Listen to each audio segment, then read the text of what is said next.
The Trumpet Daily program begins right now. Today's world news, what it means, where it's taking us. By bringing you the one and only possible message of world peace. This is a message of hope, tremendous hope. And he said unto me, you must prophesy again. And now, The Trumpet Daily with Stephen Flurry.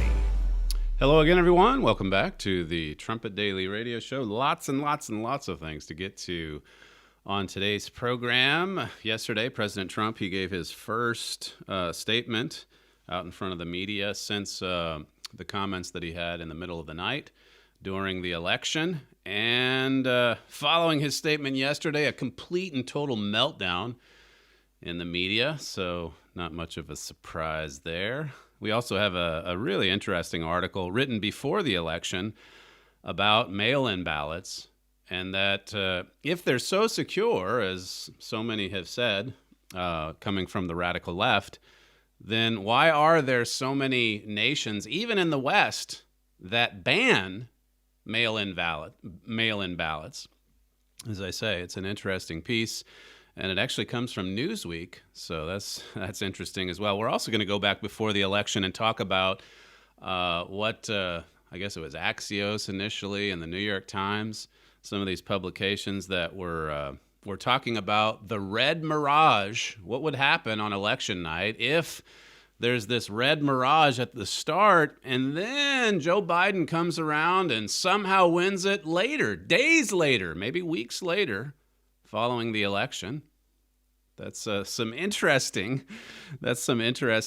predictions coming from the mainstream media, particularly when you look at what's happening this week. And we'll also look at President Trump, his administration, and maybe speculate a bit on some of his counterattacks. He certainly has said, as he did yesterday and as he did on election night, that there's a tremendous amount of fraud going on. And as I say, this drives the media crazy because they keep saying no evidence, just like there's no evidence of wrongdoing on Hunter Biden's laptop. There's just no evidence anywhere. No evidence. There's no evidence of spying. No evidence. Remember Leslie Stahl? She said that to the president's face. And he said, Leslie, come on. It's everywhere. But no, in their minds, there's no evidence of spying. There's no evidence of an attempted coup. There's no evidence of media bias. There's no evidence of faulty polling ahead of the election. The president yesterday, by the way, he called that suppression of the vote. So this is why they went ballistic. We'll come to that in just a bit. First, what about the latest breaking news in Georgia? Joe Biden, he inches in front of the president of the United States. And it's something like 99 point whatever percent of the vote is in. So just at the very last second, he nudges in front. He's ahead by almost 1,000 votes now in Georgia. And keep in mind, as we've been told, we've got to be patient, right? We have got to be patient. The longer this goes on, as the governor of Pennsylvania said yesterday, the more it proves that the system is working, you see. The system is working. Here are these few remaining states. They know the numbers. They know where Joe Biden is on the Electoral College. When it all happens on the same night, you see, it takes away a lot of the temptation to cheat, even when, like Mr. Trump said yesterday, even those who aren't inclined to cheat. When they're staring at the numbers and they know that all the other states are nearly finished, it can bring out the worst in human nature as you think, wow, if he could just get over the finish line in Georgia, I mean, this changes everything. What we're seeing, what we're witnessing is the most extensive and elaborate election rigging in the history of the United States, in the history of American politics. Look at the states Georgia's surrounded by. It's not that that means it can't happen, but like it said at the American Mind yesterday, it's hard to believe that an 8-point win in Ohio would be coupled with losses throughout the rest of the upper Midwest, or that historically deep purple Florida would go strongly for Trump while Georgia and North Carolina would not. Very strange. Some strange things happening. And you can add Georgia to the list in Fulton County.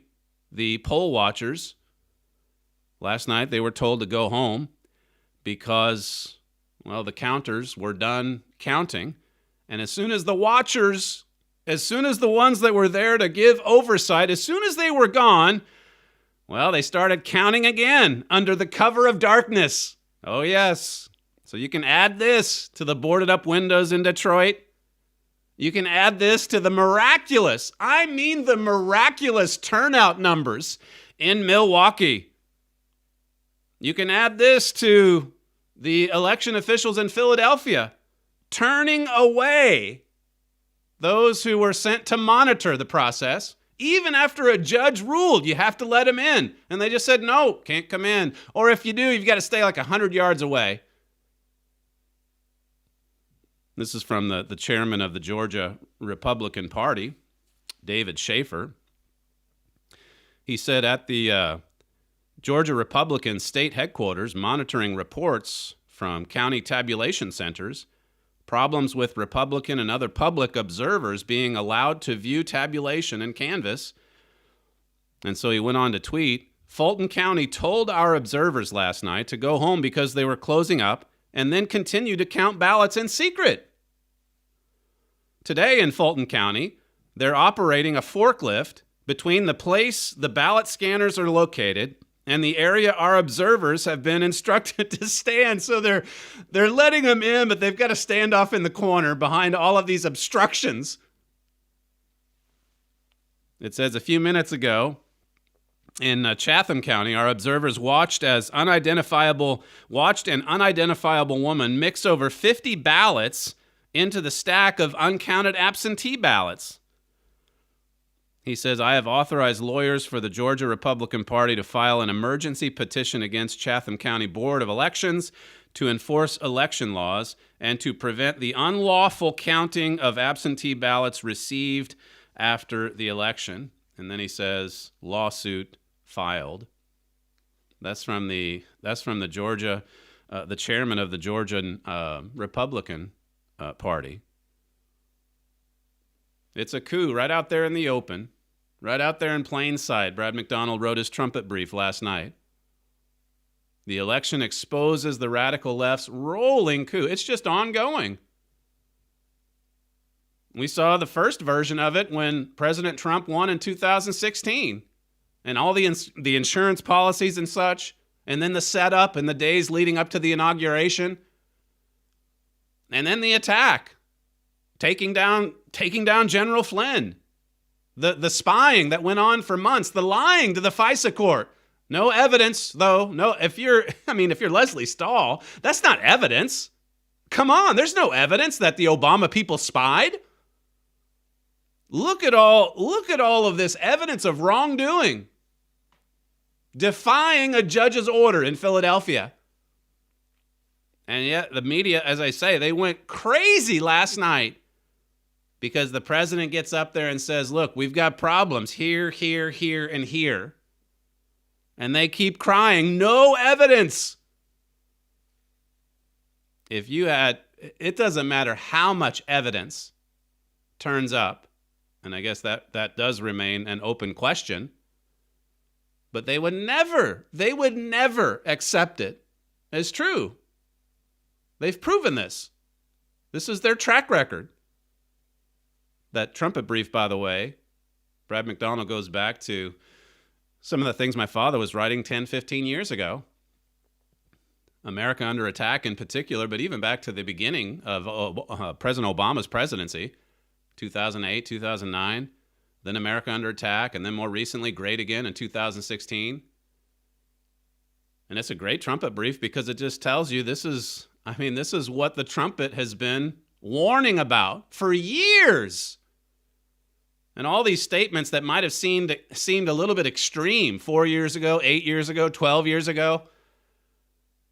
Well, look at what's happening today. The American democracy hanging by a thread, just inches away from a banana republic. This, like I said yesterday, this is the kind of thing you see in a third world nation. Mr. McDonald says, so here we are for the first time since the Civil War, America's existence as a functioning republic, I should say, is on the line. It's on the line. And like I say, this is what my father has been saying. It would have fallen apart years ago were it not for God intervening, saving America temporarily by the hand of Jeroboam, as it says in 2 Kings chapter 14. Here's the president yesterday in his statement, clip 2. If you count the legal votes, I easily win. If you count the illegal votes, they can try to steal the election from us. If you count the votes that came in late, we're looking at them very strongly. Steal and fraud, they do not. His opponents hate that sort of language. Oh, they hate it. They're trying to steal it. If you count the legal votes, then I easily win. And that's what was happening. George Stephanopoulos, remember, on election night, this seems like a replay of 2016. He was rolling along, President Trump was, and then all of a sudden everything stopped. They just stopped. Do you think everything would have stopped if Obama was rolling along in 2008 or 2012? And then all of a sudden these states just said, you know what, we got to stop counting. I know President Obama's on quite a roll here, but we just got to stop counting. What if Joe Biden was on the roll that they all said he would be on, the blue wave? What if he was on the roll the other night, winning in Florida, dominating in Georgia, dominating in Ohio, leading in Pennsylvania by 700,000 votes? Do you think the media would have stood for a complete and total stop in the counting? They just stopped. And then President Trump comes out and says, this is fraudulent, and I don't want ballots to show up at 4 a.m. And guess what happened? Ballots started showing up all over the place at 4 a.m. Americans woke up, and lo and behold, why, Joe Biden's he's just a few thousand behind now. And now they've had a few extra days. And Georgia, it's like a comedy. It's like a comedy that we're watching at a movie theater. And yet the media, boy, they're taking it very, very serious. Well, I'm obviously President Trump's team is as well. But it's the cheating, the level of it, as I said yesterday, it's laughable.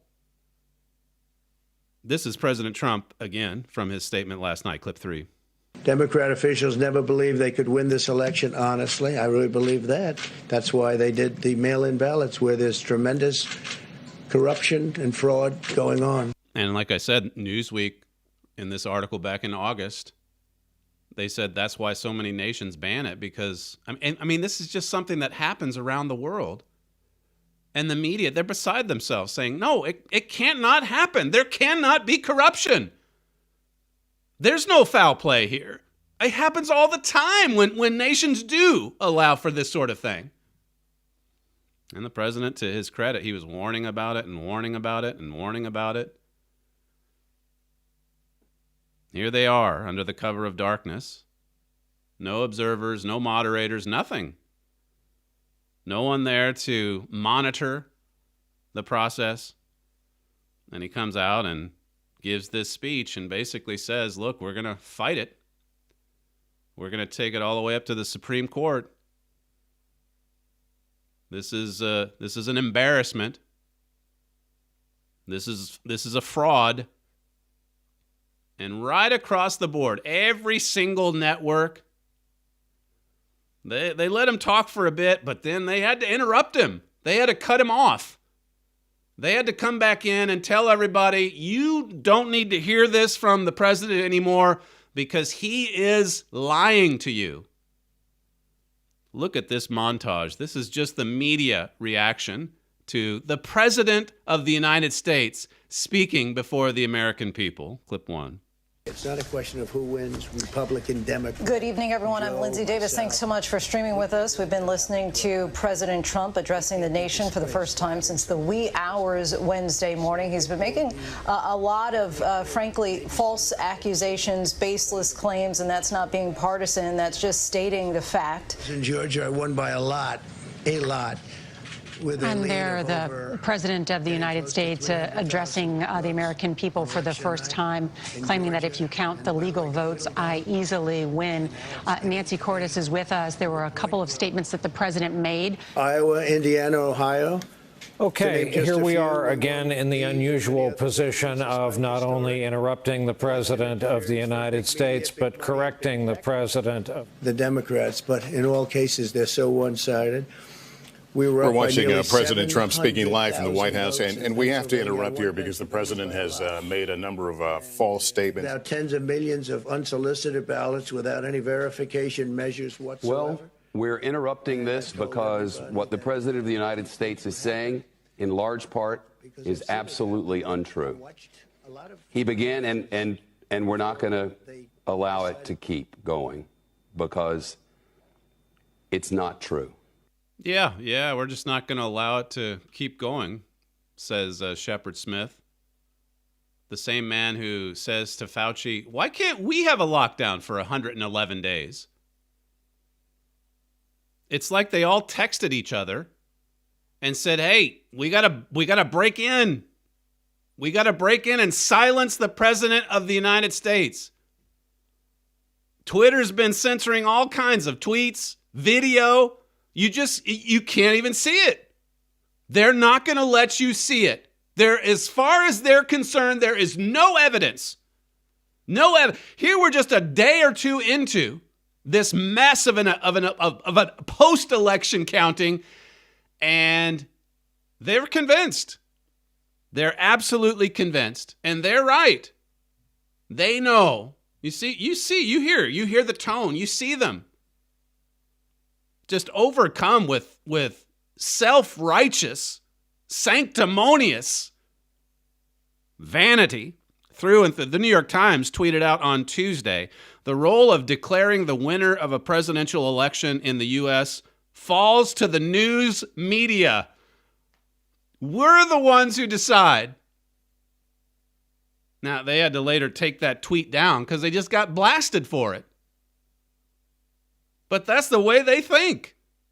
Look, when we announce it, the president sure better not take credit for this or say that he won. That's our responsibility. That's what he's going up against. No proof, they say. Well, we've got to have evidence. Okay, well then let the president speak.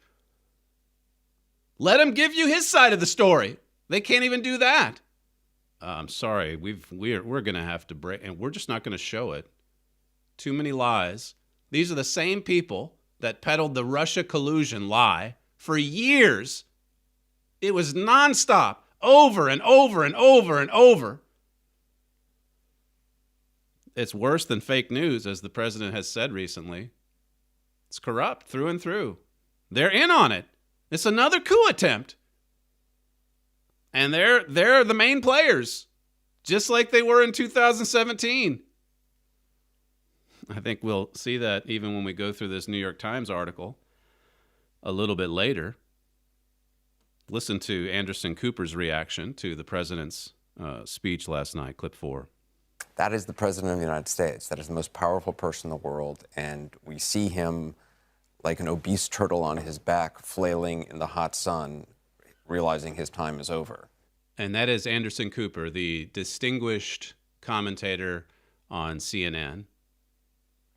This is what it comes down to. You had Stephen Colbert. He's a comedian, or he used to be. I don't know what he is now, but he's crying, basically. I knew. He says, so we all knew the president would do this. We just didn't know it would hurt so much. He was hurt by the 16-minute speech of a president saying, there's foul play here, and we're going to fight it. This is devastating, or I guess it's laughable to Anderson Cooper, to Stephen Colbert, is devastating.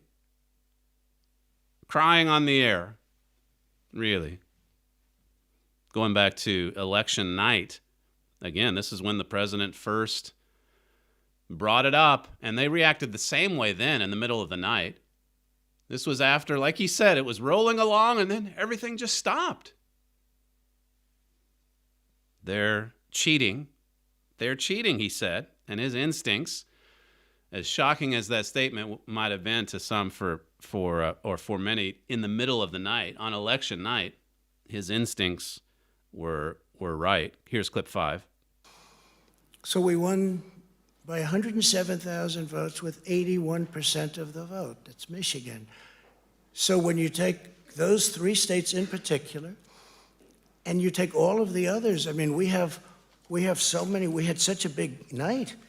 You just take a look at all of these states that we've won tonight, and then you take a look at the kind of margins that we've won them by. And all of a sudden, it's not like we're up 12 votes and we have 60% left. We won states, and all of a sudden, I said, what happened to the election? It's off. And we have all these announcers saying, what happened? And then they said, oh, because you know what happened? They knew they couldn't win, so they said, let's go to court. And did I predict this, Newt? Did I say this? I've been saying this from the day I heard they were going to send out tens of millions of ballots. I said exactly, because either they were going to win, or if they didn't win, they'll take us to court. Added to that, of course, go after all of these ballots, harvest a lot of ballots, find all these bags and bags of ballots. Just think about it again. They're saying, people have said, well, we've always had some election controversies here and there, but just stopping the count in the middle of the night and then discovering all these bagfuls of ballots. Even the decision by the judge to allow these Republican election officials to at least come in and monitor it, and then they're turned away, and then the Democrats are in the process of appealing that judge's ruling. Why would they want to appeal the ruling to look, the law says they can monitor it, so let them in. They're appealing it. In other words, they don't want them in. Why wouldn't they want them in? I mean, this is the Biden comeback of, well, it's a miracle. If he came back the way that they say that he did in Georgia or wherever else, why not invite everyone in to witness the miracle? Because they're cheating, that's why. Here's another statement from the election night comments that the president made, clip 6. We lead by 76,000 votes with almost nothing left. And all of a sudden, everything just stopped. This is a fraud on the American public. This is an embarrassment to our country. We were getting ready to win this election. Frankly, we did win this election. For the good of this nation, this is a very big moment.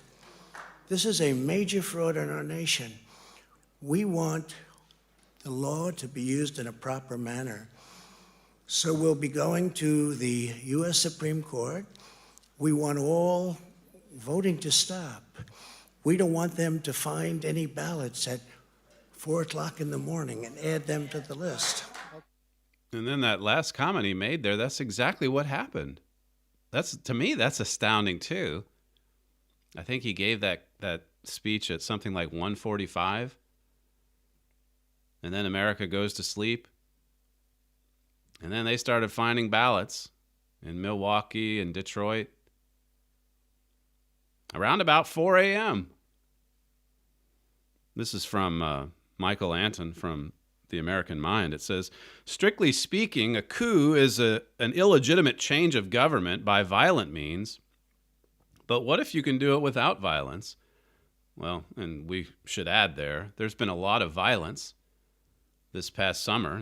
That's been part of the strategy. The lockdowns.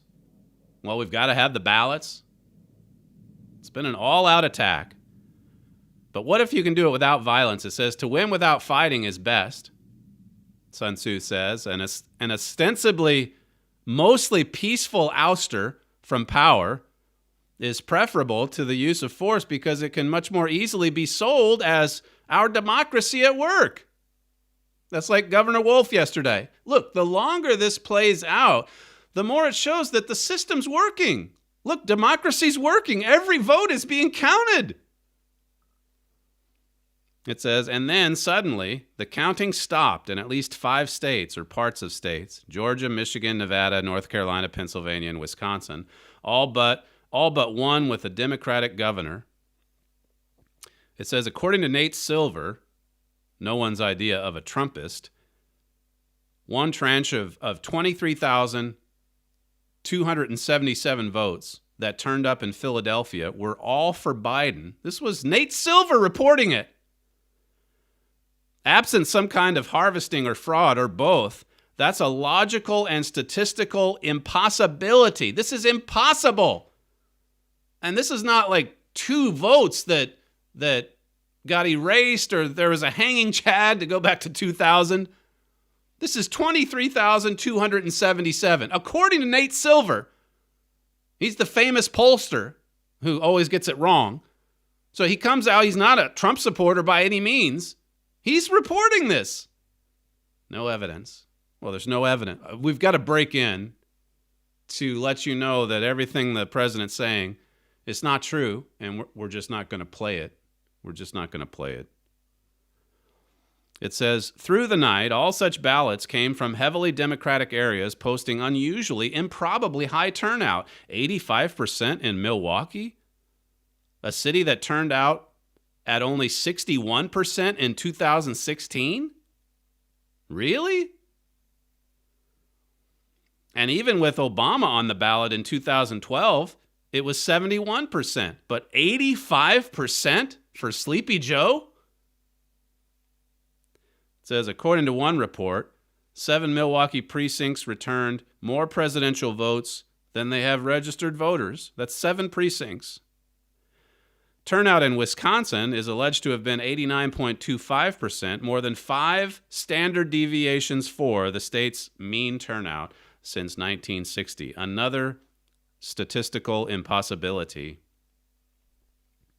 One might also wonder, we made this point yesterday, but one might also wonder why this urban blue wave materialized only in close states.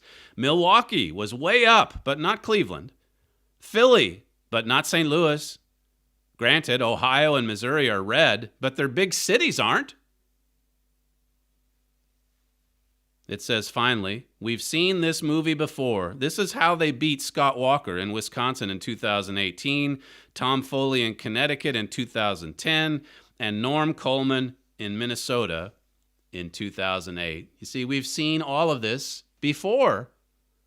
They've prepared for this.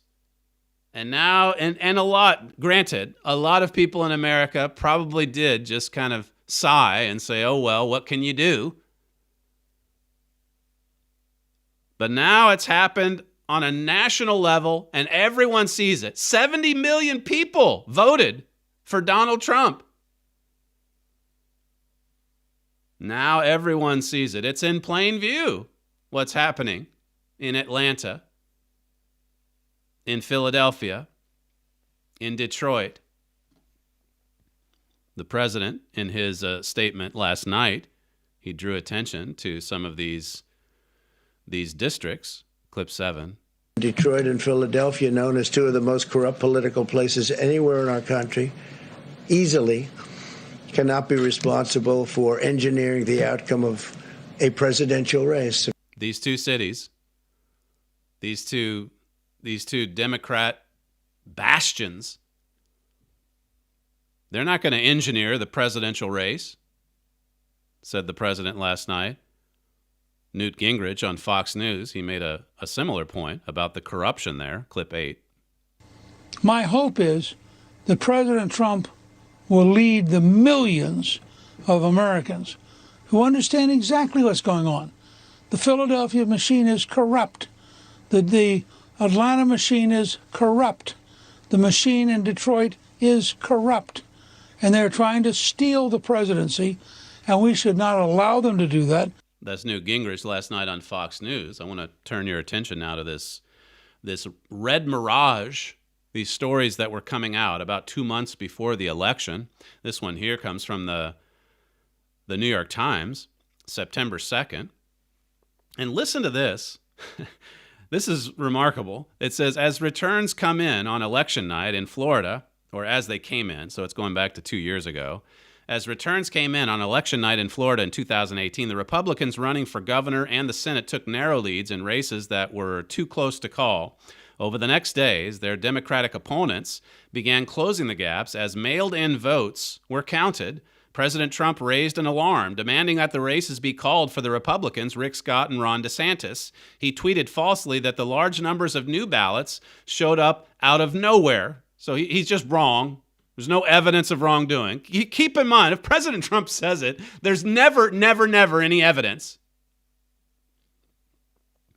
It says here, nothing was fraudulent about the ballots tallied in the days after Election Day, so says the New York Times. It says, yet Mr. Trump has never let go of a baseless accusation that Democrats use mail voting to steal elections, a piece of disinformation he has promoted all year, including at the Republican National Convention. So here's the New York Times, 2 months ahead of the election, saying, look, the president always has these baseless accusations that there's voter fraud with respect to the mail-in ballots. This is the New York Times, along with they're the leader of the radical left in many ways. In a lot of ways, they're establishing the script for the evening news every single day. But there they are trying to get out in front to establish the narrative. They were all prepared for this. They all knew this would be the strategy. And we saw the red wave emerging in the early part of the election night, even though the networks refused to call Florida and Ohio, and then jumped the gun on Arizona in the case of Fox News and the AP. The red wave was there, and it was turning into a tidal wave, and that's when they shut it down. And they shut it all down. The Times back in September said, now with the coronavirus pandemic driving an explosion in absentee voting, the polls suggesting that far more Democrats than Republicans plan to vote by mail, a nightmare scenario haunts Democratic strategists and elected officials.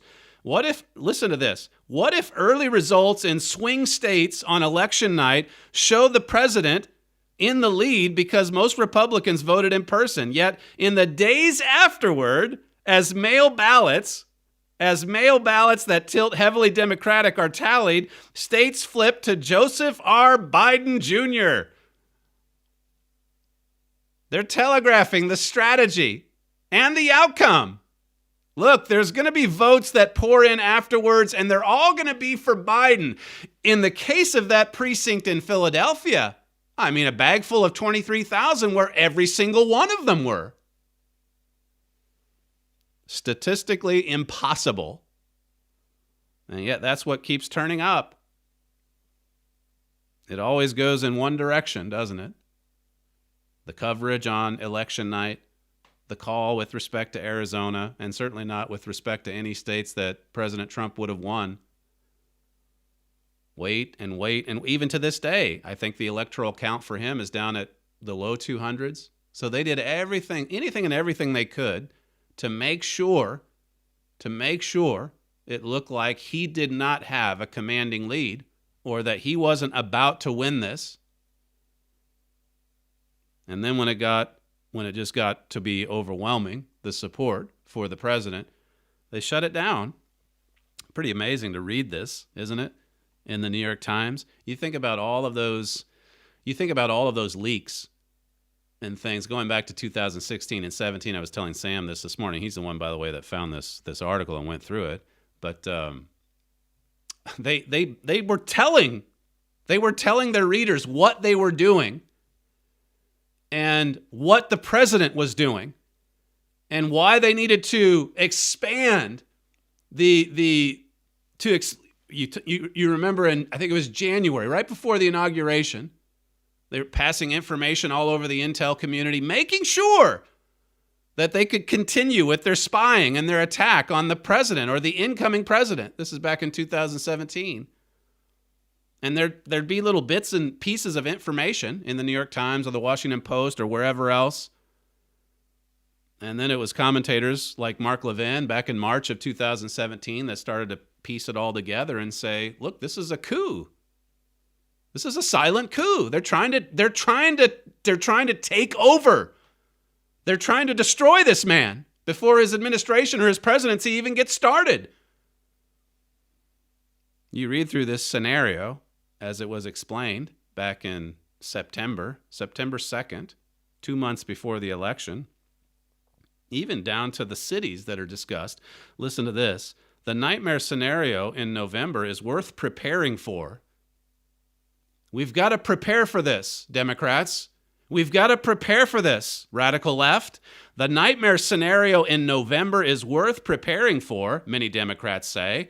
Miss Benson and other Democrats in Michigan and Pennsylvania, both key battlegrounds, are trying to change election laws that prohibit absentee ballots from being processed or counted before Election Day.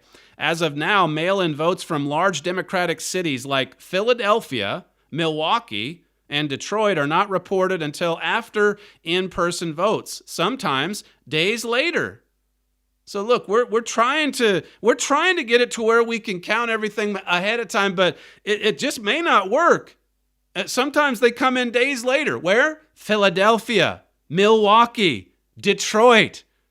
And those cities, they have the advantage days later of knowing how all the other counties in the states have counted them.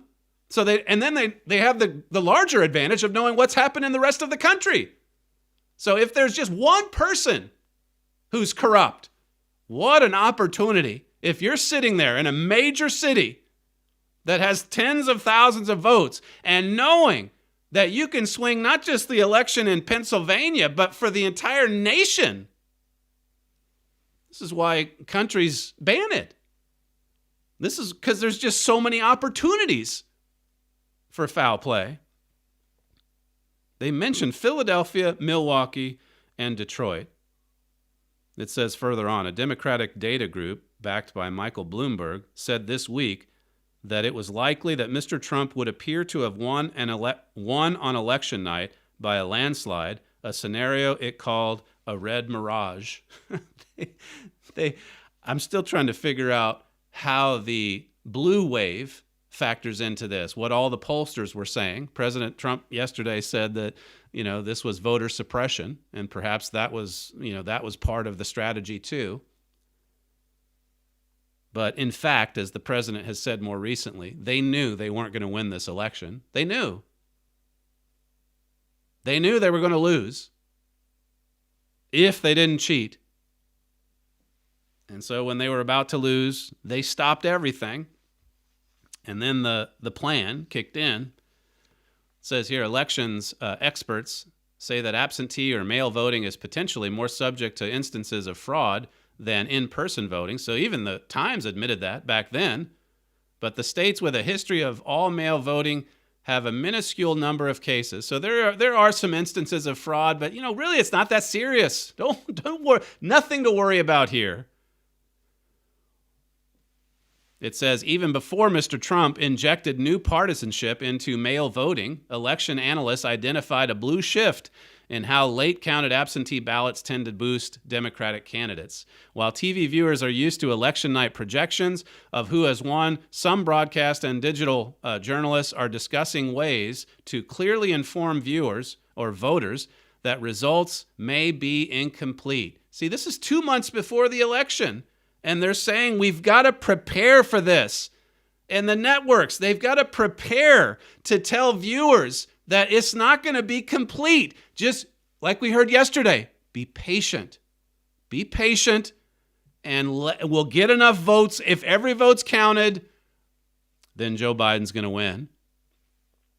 Well, the other side now is going to have to say, all right, let's be patient and let this roll through the courts, because that appears to be where it's headed next. It says, finally, mail ballots whose use soared in primaries this year because of the pandemic have been subject to high rejection rates because of human errors, omitted signatures, missed deadlines, and missing postmarks. That's all the more reason why you would need some oversight, because there's even just errors, even just to avoid errors.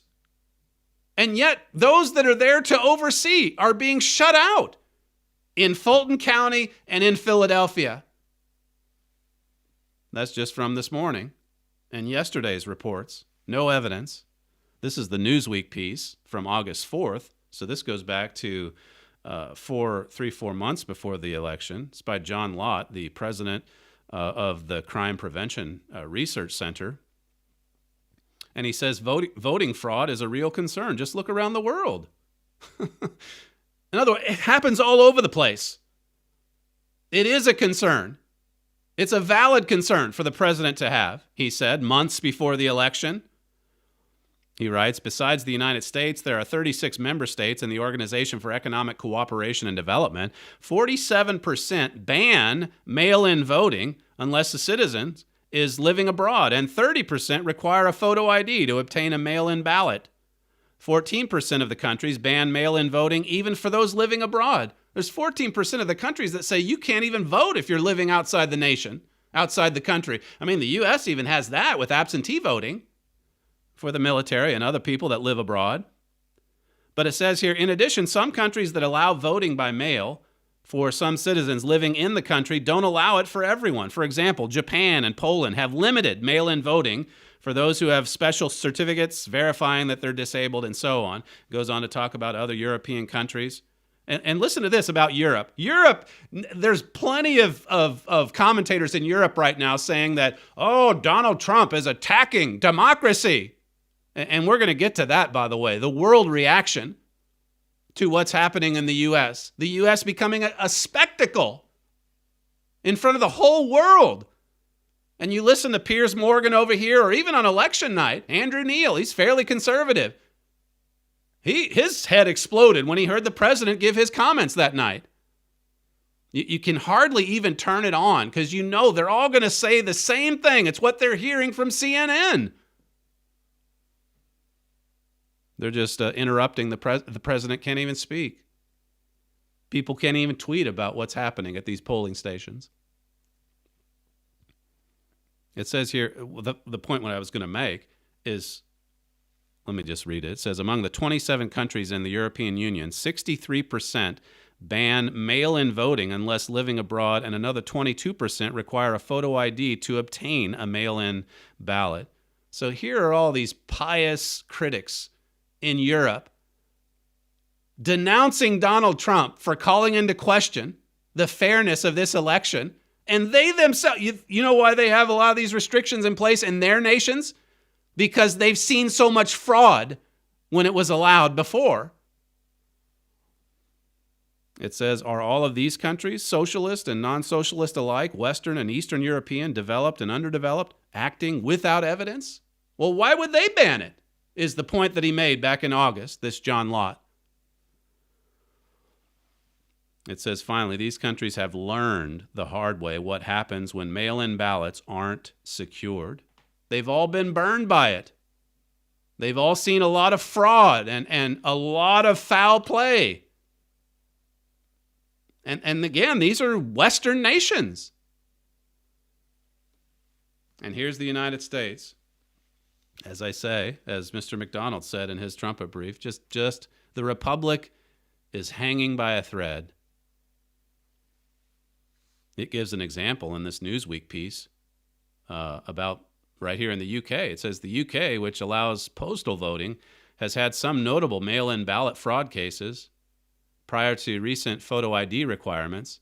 6 Labour Party councillors in Birmingham won office after what the judge described as a massive systematic and organized postal voting fraud campaign. The fraud was apparently carried out with the full knowledge and cooperation of the local Labour Party. That's here in the UK. It happens. People do steal and cheat. They do commit theft when it comes to elections. It says there was widespread theft of postal votes, possibly around 40,000 ballots. Listen to the conclusion. It says, if concern about voter fraud with mail-in ballots is delusional, it is delusional. It is a delusion that is shared by most of the world. Did you hear this? If concern about voter fraud with mail-in ballots is delusional, it's a delusion that is shared by most of the world. Without basic precautions, our elections are on course to become the laughingstock of the developed world. This was a Newsweek piece in August. I gave you the New York Times article from September. And you can see why this is why the Democrats wanted this. This is why they worked so hard to change the rules in Nevada, in North Carolina, in Pennsylvania, just before the election. This is why they wanted to extend the lockdown. It was all part of the plan. It was all part of the attack. It was all designed to bring down the President of the United States. They knew that the only way to bring this on, the only way to defeat him, was by cheating. And the question is, what will the Trump administration and the Republican Party, what will they do to fight back, or will they? Well, I certainly think the president is and will. But there's quite a few Republicans, as I said yesterday, that have already come out really ready to surrender. This is from that Andy McCarthy piece that I read from yesterday. He says the political right, particularly its Republican Party representatives, is intimidated by the Democrats' media megaphone. Conservatives fear being seen, as opposed to the nostrum that every vote counts. That is, the hostile media filter has convinced them that though it is perfectly obvious that every vote should not count, they cannot make that case unscathed. Every vote counts is yet another semantic battle the left has won before the right even realized it was on. And winning the semantic battle usually means winning the policy battle. His title, as you can see there, is No, Every Vote Does Not Count. Okay, we have to look at the law. We have to look at the election law. We have to look at deadlines. We have to see if people follow instructions. And then we certainly have to eliminate those ballots that are fraudulent, that are fake. This was Newt Gingrich, again, from his interview last night on Fox News, clip 9. I think I've been active in this since 1958. That's 62 years. I am the angriest I have been in that entire 6 decades. You have a group of corrupt people who have absolute contempt for the American people, who believe that we are so spineless, so cowardly, so unwilling to stand up for ourselves, that they can steal the presidency and we'll wring our hands, bring in a few lawyers, and do nothing. You have to fight back, in other words. That's what Mr. Gingrich is saying there. There's this piece in PJ Media today.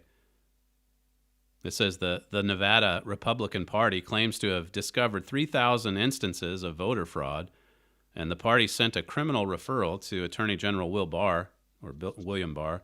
A Department of Justice official told the Washington Examiner. Says they're looking into this matter. It says the Harry Reid machine recklessly threw ballots into the mail, and now we cannot check whether or not there are non-residents, which we have evidence, publicly available evidence, according to Rick Grinnell. He was in Las Vegas yesterday for a press conference. It is publicly available information that non-residents have voted. So people who are not residents of Nevada have voted in Nevada. Ballots just floating around all over the place. Here again is Newt Gingrich from last night, clip 10.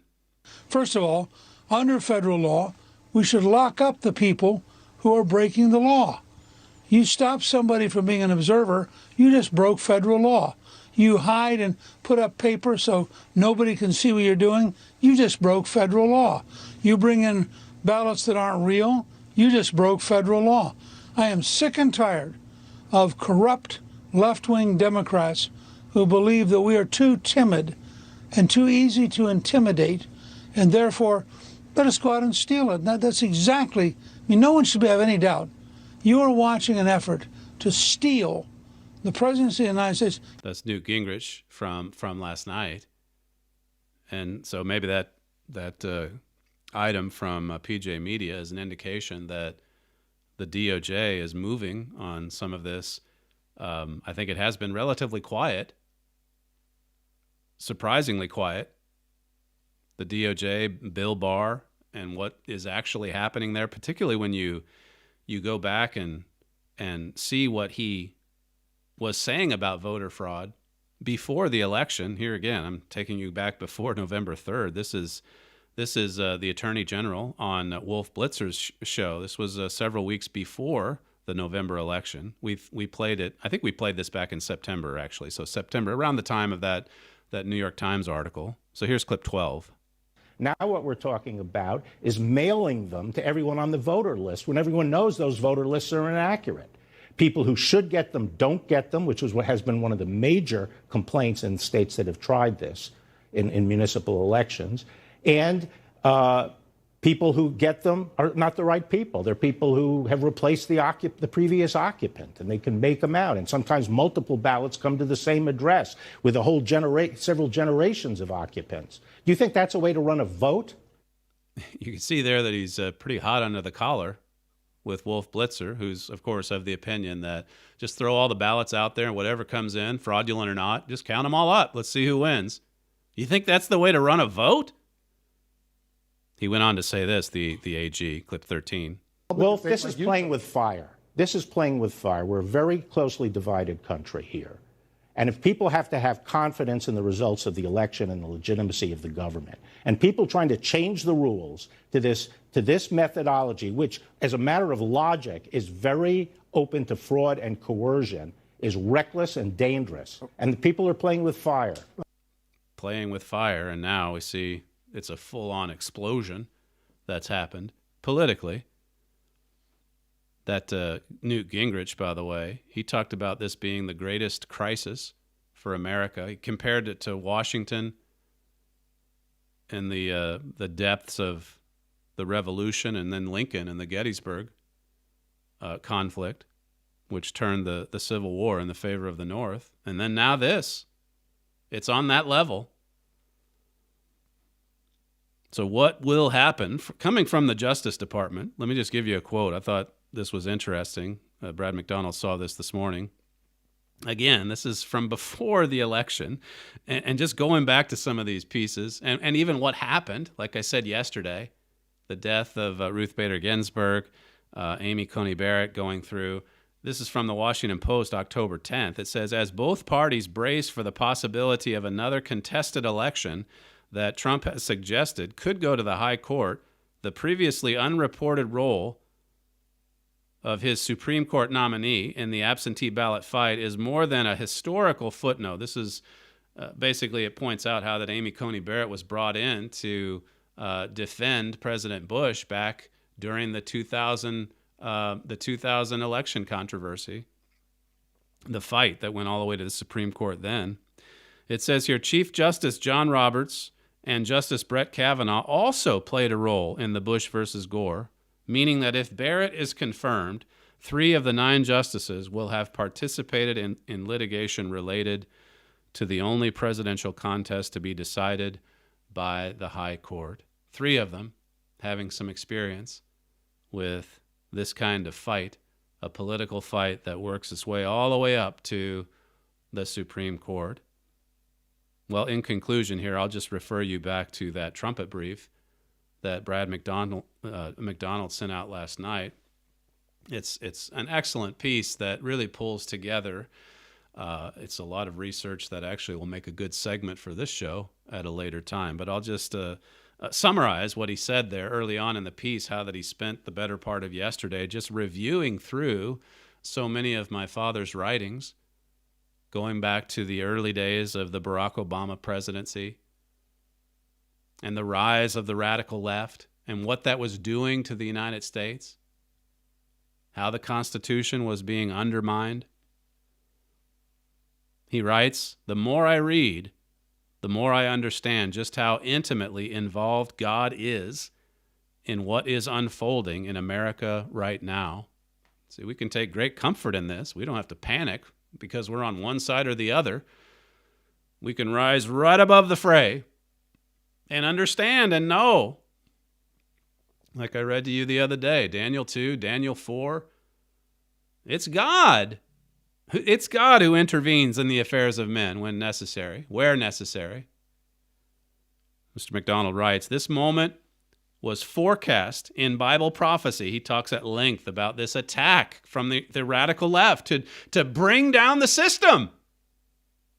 He says this was forecast in the Bible. God knew this was going to happen. This coup is only going to further his plan and benefit his work. He says for nearly 2 decades now, God has been telling us to expect this. You're listening to Stephen Flurry, and this is the Trumpet Daily Radio Show. If you'd like to email the program, you can send comments to td@kpcg.fm. We thank you for joining us today. Thanks for joining us all week, and we'll see you next week.